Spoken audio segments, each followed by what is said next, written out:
Salut tout le monde, on se retrouve aujourd'hui pour une nouvelle vidéo et aujourd'hui ça va être la première vidéo d'une série de 3 ou 4 vidéos sur la Ligue 1 parce que comme on se rapproche de la fin de saison, comme la fin de saison arrive bientôt, j'avais envie de faire un point un peu sur la Ligue 1 et surtout voir les équipes qui peuvent être potentiellement championnes et donner les points positifs et les points négatifs de chaque équipe qui peut potentiellement encore être championne. Donc voilà, on part sur une nouvelle série de vidéos là-dessus. Et comme d'habitude, avant de vraiment commencer et de parler de la première équipe dont je voulais parler, vous pouvez laisser un pouce bleu, vous abonner et voilà, je vous laisse avec le générique, on se retrouve juste après.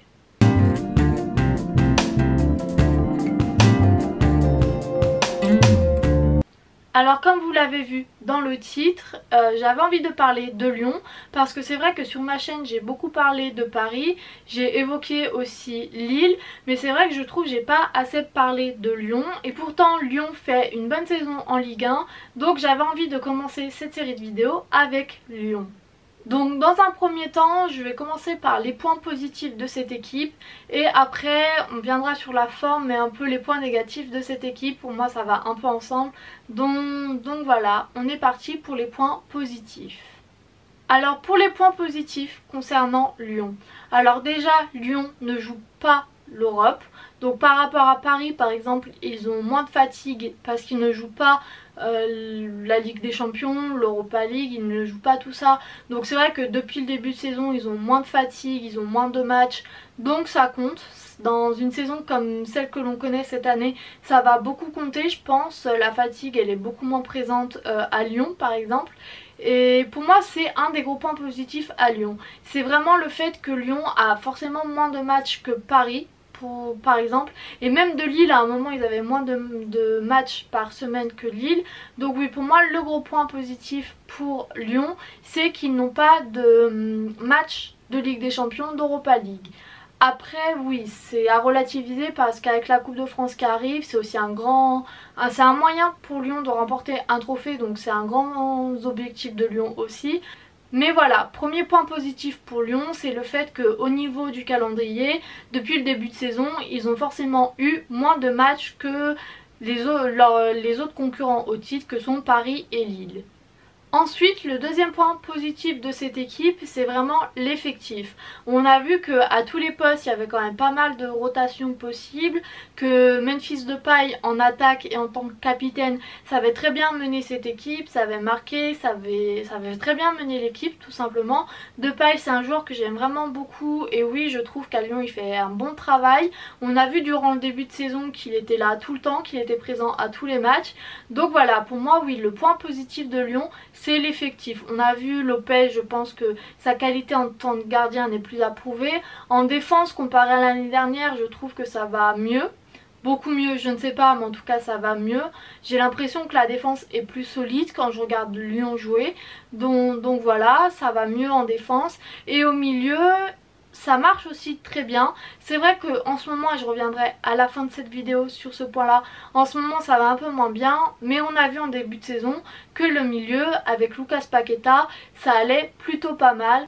Sur le plan de l'attaque ça marche bien, ça a même très bien marché en début de saison. Donc voilà, oui vraiment l'effectif de Lyon c'est un bel effectif.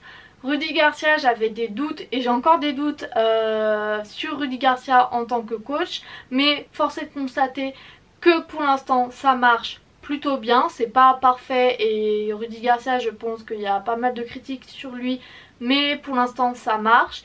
Donc voilà, oui vraiment le deuxième point positif de cette équipe c'est l'effectif. Et voilà, un bon effectif conjugué à un bon calendrier entre guillemets, c'est vrai qu'on avait toutes les chances de penser que Lyon pourrait être champion. Après on va rentrer dans les points négatifs et c'est vrai que j'ai un peu plus de points négatifs à développer parce que la période et la forme de l'équipe induit plus de points négatifs et c'est ce que je vais faire maintenant.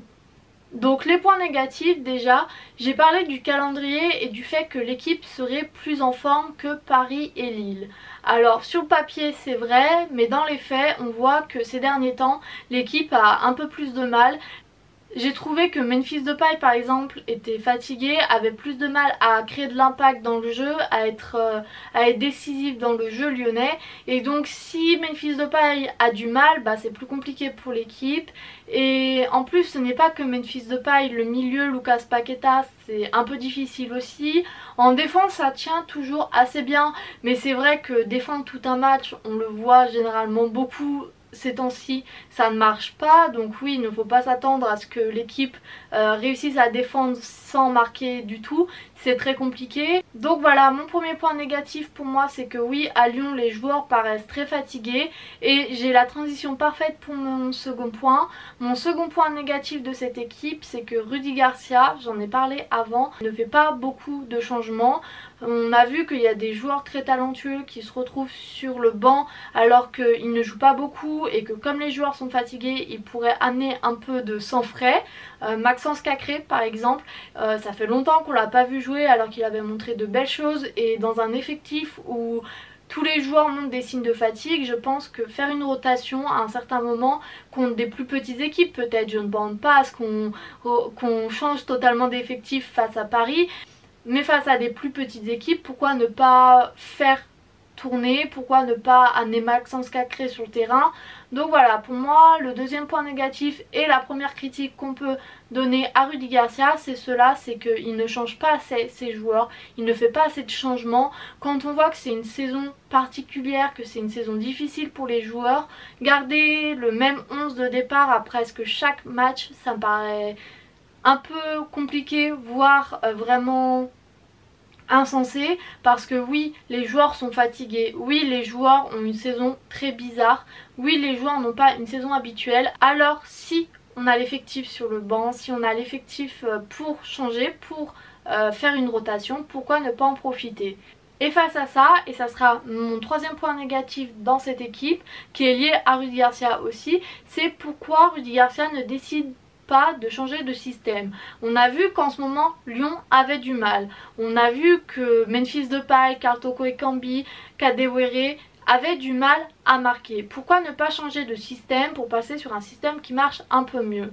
C'est vrai que changer de système en cours de saison c'est pas forcément la meilleure idée, mais qu'est-ce qu'on perd? Dans tous les cas, il faut aller chercher des points, il va falloir aller chercher des victoires pour espérer être champion, et si on change pas de système, rien ne nous garantit que Lyon va arriver à se régénérer suffisamment pour aller chercher des résultats face à Paris et face à Lille, alors que peut-être travailler un autre système en entraînement, travailler un système où Memphis Depay est peut-être repositionné ou plus aidé, ça peut peut-être créer une impulsion, ça peut peut-être permettre à certains joueurs de se reposer, ça peut permettre des surprises tout simplement, et ça peut permettre d'intégrer d'autres joueurs dans un effectif qui est très fatigué, comme je le répète depuis toute cette vidéo.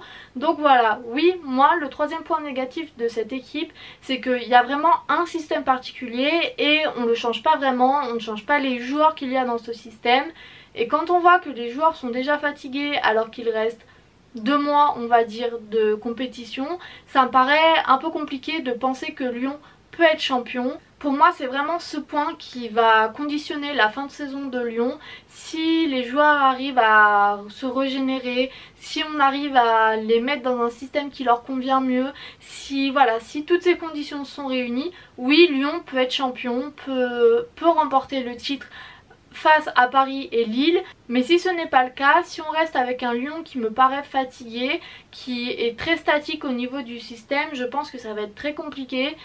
Donc voilà pour mes points positifs et mes points négatifs, et pour conclure je dirais juste que oui, je pense que Lyon peut toujours croire au titre de champion, d'autant plus qu'ils n'ont pas encore joué face à Paris et face à Lille, donc ces deux matchs vont être très déterminants. Je pense que rien que dimanche Lyon joue Paris à Lyon dès ce dimanche, et ce match là va être décisif déjà parce que si Lyon gagne, oui ils pourront toujours espérer, si Lyon perd ça va être je pense très compliqué d'aller chercher le titre.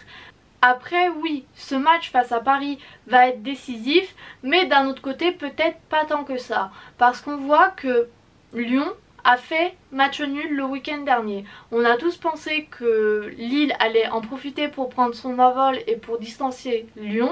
et que Paris allait faire de même. Mais au final, on a vu que généralement, quand Lyon perd des points, fait un mauvais résultat, que ça soit match nul ou défaite, Lille et Paris généralement font des mauvais résultats aussi. Donc voilà, oui, le match Paris-Lyon va être décisif, mais en fonction des autres résultats du week-end et surtout du résultat de Lille, il peut aussi potentiellement ne pas être très impactant sur le reste de la saison non plus. Donc voilà pour cette vidéo. C'est la première vidéo d'une série de 3 ou 4 vidéos, je ne sais pas encore. J'ai envie de parler des équipes du haut de tableau, donc je ferai une vidéo sur Lille, sur Monaco. Sur Paris j'en ai déjà fait une, donc je ne sais pas trop si j'en ferai une autre ou pas. On verra en fonction de ce que j'ai à dire sur Paris ou ce qu'il se passe dans le reste de la saison. Mais voilà, j'espère que cette vidéo vous aura plu et quant à moi je vous dis à bientôt pour une nouvelle vidéo et salut!